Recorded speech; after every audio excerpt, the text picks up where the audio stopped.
What if the most important signs about the end of life don't show up in a hospital room, but quietly, in everyday behavior that most people over 65 explain away as just aging? What if the real danger, in illness itself, but the stories we tell ourselves about what's normal? Doctors and aging researchers have been asking a disturbing question for years.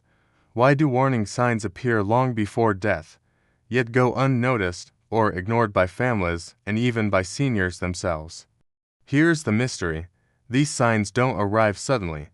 They whisper, they blend into routine, and by the time they're recognized, the opportunity to act has often passed. Something crucial is missing from how we talk about aging, and until you see it, you can't unsee it.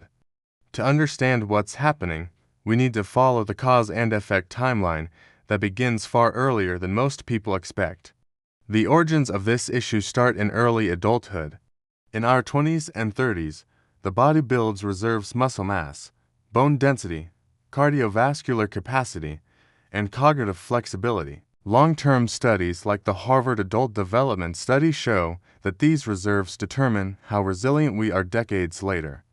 The cause is lifestyle and stress exposure early in life. The effect is how well the body compensates when systems begin to fail. Then come the changes that start quietly in the 40s. Metabolism slows, sleep architecture changes, inflammation increases. According to CDC data, markers like grip strength, walking speed, and reaction time begin declining long before people feel old. Most dismiss these changes because daily life still functions. But the groundwork is being laid. Now comes the shift after 70 that most people ignore.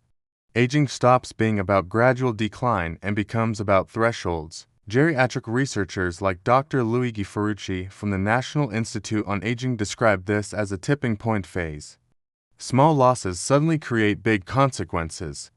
One infection leads to weakness, one fall leads to fear, one hospitalization leads to lasting decline. The cause is reduced physiological reserve. The effect is vulnerability. This brings us to the breaking point, the stage doctors notice patterns repeating across millions of elderly Americans. One warning sign is unexplained withdrawal from social interaction. Not sadness, not depression alone, but a quiet disengagement. Studies from the National Academies of Sciences show that social withdrawal in seniors strongly predicts mortality within 12 to 18 months, independent of disease. The cause is reduced energy and neurological changes. The effect is accelerated physical decline. Another sign is a noticeable drop in appetite or interest in food. Not dieting, not taste changes, but eating because one has to, not because they want to. Research published in the Journal of Gerontology links appetite loss to systemic inflammation and organ stress. Families often miss this because weight loss can look subtle. A third sign is slowed movement paired with hesitation. Walking becomes cautious. Standing up takes longer.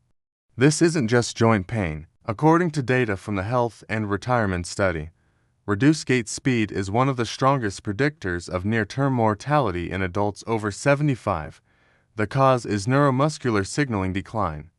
The effect is higher risk of falls, infections, and hospitalization. The fourth sign is increasing confusion during transitions, time changes, new environments, or schedule disruptions. Not constant memory loss, but situational disorientation. Researchers at Johns Hopkins note that this reflects declining brain resilience under stress, not just forgetfulness. The fifth sign is disrupted sleep patterns that don't respond to routine fixes, waking earlier, napping more, fragmented nights. Sleep researchers have found that changes in circadian rhythm late in life often reflect deeper systemic regulation issues. The sixth sign is loss of interest in future-oriented thinking. Not sadness, but statements like "it doesn't matter" or "I won't need that." This psychological shift is documented in palliative care research as a late-life cognitive marker. The seventh sign is frequent minor health crises. Not one major illness, but repeated small events. Is dehydration, dizziness. Medicare data shows that clustering of minor incidents often precedes rapid decline. Now comes the fallout. Health costs rise. Independence shrinks. Families scramble. Financial decisions are rushed. Lifestyle contracts. The tragedy is just death. It's the loss of quality and dignity beforehand.